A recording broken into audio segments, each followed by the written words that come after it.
رب تو سب کو دیتا ہے، وہ کسی کو بھی انکار نہیں کرتا، لیکن رب اس کے لیے خاص اہتمام کرتا ہے جس نے عمر بھر اپنے رب کے لیے اہتمام کیا ہو۔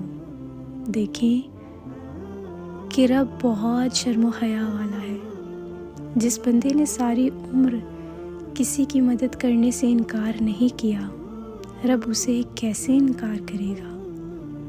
جس نے اللہ کی محبت کے لیے بندوں سے محبت کی، ان کے لیے آسانیاں پیدا کیں، رب اس بندے کے کھلے ہوئے ہاتھوں کو اپنی محبت سے بھر دے گا جو شاکرین میں سے ہو۔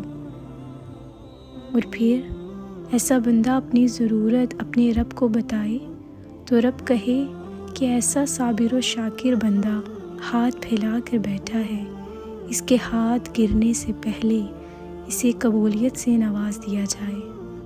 اپنا صبر کبھی بھی ٹوٹنے مت دینا اور اللہ پر توکل بھی رکھنا، کیونکہ جب وہ کن فرمائے گا نا تو فیکن ہو جائے گا اور تمہارے غم مٹ جائیں گے۔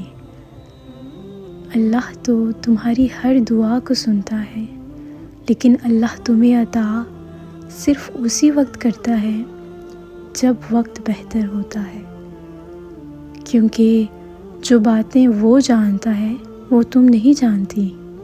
تو بس اس سے مانگو یقین کے ساتھ اور ہار نہیں مانو، کیونکہ جب اللہ نے اتنے لوگوں کے لیے معجزات کیے ہیں تو تمہارے لیے بھی وہی کرے گا نا، کیونکہ اللہ تو سب کا ہے اور وہ تو اپنے ہر بندے سے بے پناہ محبت کرتا ہے۔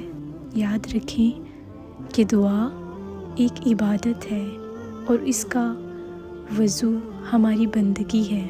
اپنی بندگی میں کمال کو پہنچ جائیں اور دعاؤں کی قبولیت کے معجزات دیکھیں۔ جزاک اللہ۔